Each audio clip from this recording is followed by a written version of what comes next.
Hola, bienvenidos a este momento de acercamiento personal, donde meditaremos la palabra diaria con la Lección Divina, a cargo de Monseñor Víctor Hugo Palma Paul. Mi alma se consume y anhela los atrios del Señor.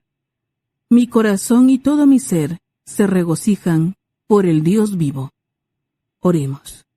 Que tu constante misericordia, Señor, purifique y defienda a tu iglesia y, ya que sin ti no puede permanecer segura, guíala siempre con tu protección. Por nuestro Señor Jesucristo, tu Hijo, que vive y reina contigo, en la unidad del Espíritu Santo, y es Dios, por los siglos de los siglos. Amén. Lectura del segundo libro de los Reyes. En aquellos días, Naamán, general del ejército de Siria, gozaba de la estima y del favor de su rey, pues por su medio había dado el Señor la victoria a Siria. Pero este gran guerrero era leproso. Sucedió que una banda de sirios, en una de sus correrías, trajo cautiva a una jovencita, que pasó luego al servicio de la mujer de Naamán. Ella le dijo a su señora: «Si mi señor fuera a ver al profeta que hay en Samaria, ciertamente él lo curaría de su lepra». Entonces fue Naamán a contarle al rey, su señor: «Esto y esto dice la muchacha israelita». El rey de Siria le respondió: «Anda pues, que yo te daré una carta para el rey de Israel». Naamán se puso en camino, llevando de regalo 10 barras de plata, 6,000 monedas de oro, 10 vestidos nuevos y una carta para el rey de Israel que decía: «Al recibir esta, sabrás que te envío a mi siervo Naamán, para que lo cures de la lepra». Cuando el rey de Israel leyó la carta, rasgó sus vestiduras, exclamando: «¿Soy yo acaso Dios, capaz de dar vida o muerte, para que éste me pida que cure a un hombre de su lepra?» Es evidente que lo que anda buscando es un pretexto para hacerme la guerra. Cuando Eliseo, el hombre de Dios, se enteró de que el rey había rasgado sus vestiduras, le envió este recado: «¿Por qué rasgaste tus vestiduras? Envíamelo, y sabrá que hay un profeta en Israel». Llegó pues Naamán con sus caballos y su carroza, y se detuvo a la puerta de la casa de Eliseo. Este le mandó decir con un mensajero: «Ve y báñate 7 veces en el río Jordán, y tu carne quedará limpia». Naamán se alejó enojado, diciendo: «Yo había pensado que saldría en persona a mi encuentro, y que, invocando el nombre del Señor, su Dios, pasaría la mano sobre la parte enferma, y me curaría de la lepra. ¿Acaso los ríos de Damasco, como el Abana y el Farfar, no valen más que todas las aguas de Israel? ¿No podría bañarme en ellos y quedar limpio?». Dio media vuelta, y ya se marchaba, furioso, cuando sus criados se acercaron a él y le dijeron: «Padre mío, si el profeta te hubiera mandado una cosa muy difícil, ciertamente la habrías hecho.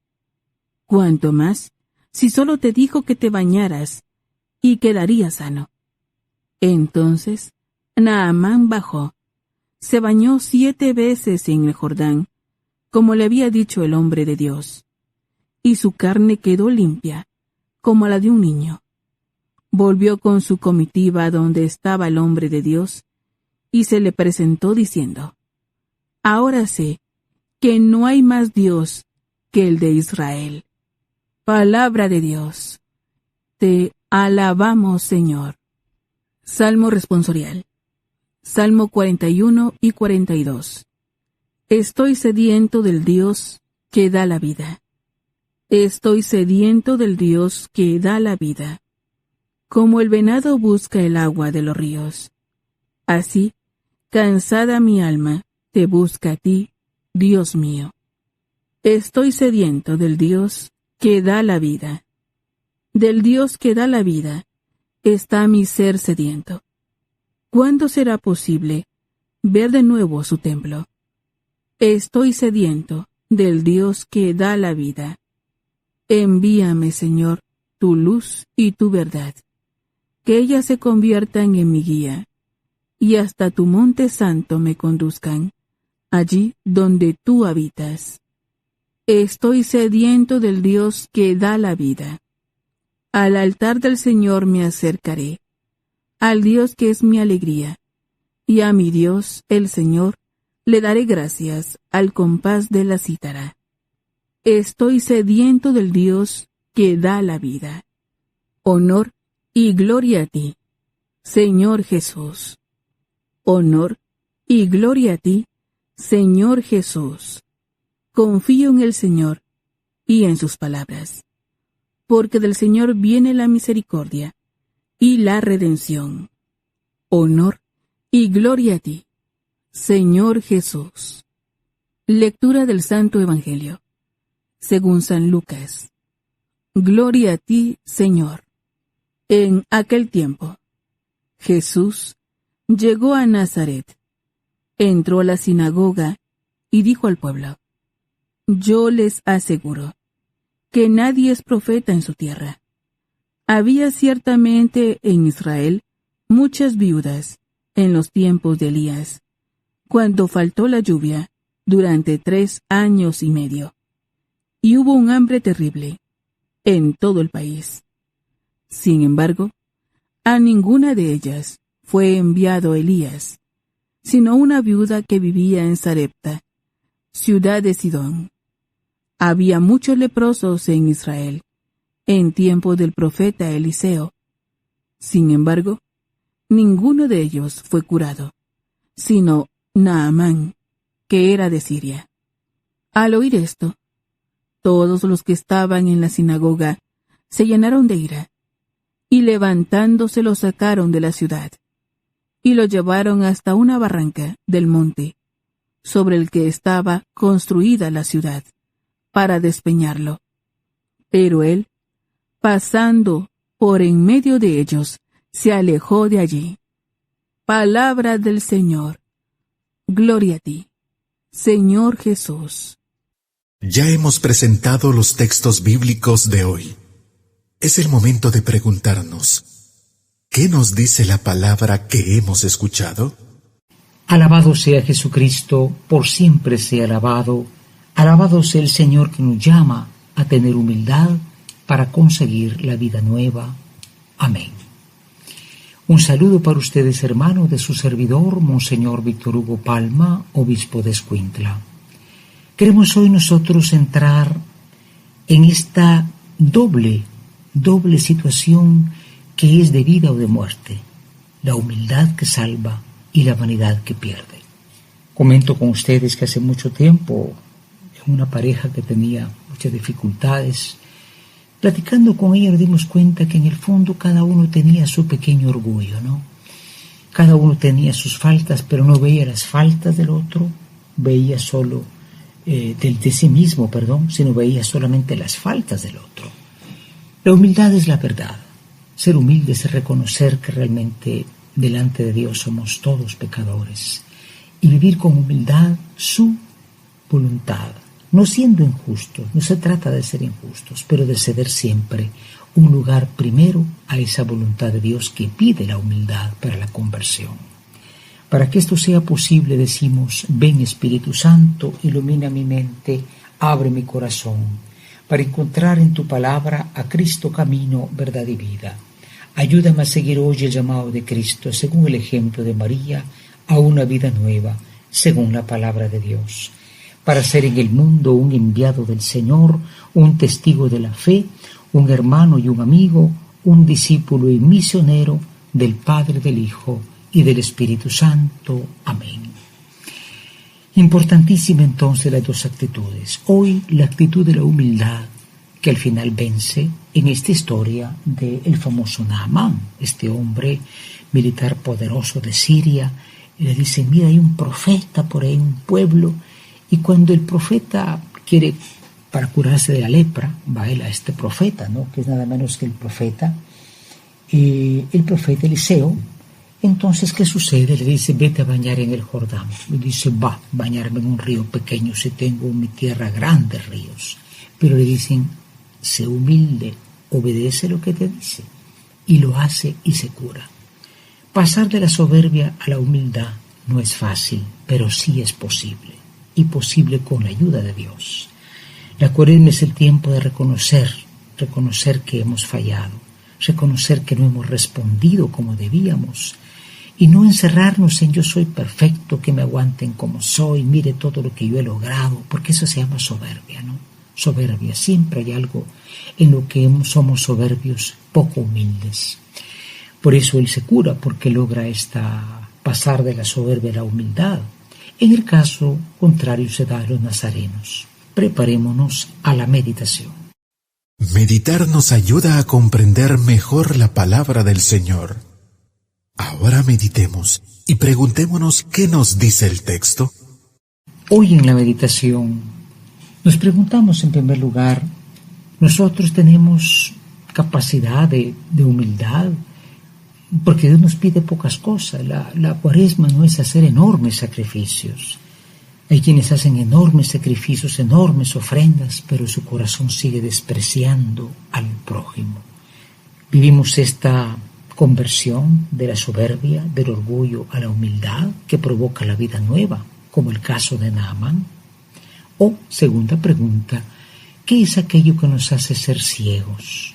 Miren, los nazarenos, los paisanos de Jesús por poco le matan, se hicieron ciegos delante de la verdad de Cristo. ¿A quién estamos despreciando? Decimos, este es de por aquí, ¿qué me va a decir este a mí si lo conozco? Así era la gente del tiempo de Jesús, ¿eh? Tenemos esta capacidad también de humildad para escuchar a aquel que parece que conocemos y que no es mejor que nosotros. Preparémonos a la oración.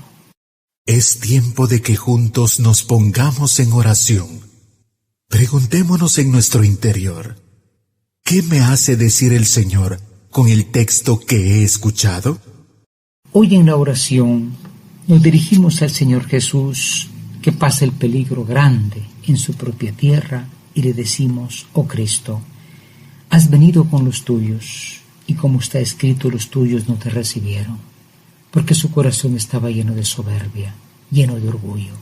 Señor, danos tu Espíritu Santo en este tiempo de conversión, para que no te rechacemos a ti y no rechacemos al hermano, que nos parece demasiado humilde, que no va a enseñarnos mayor cosa a nosotros que lo sabemos todo.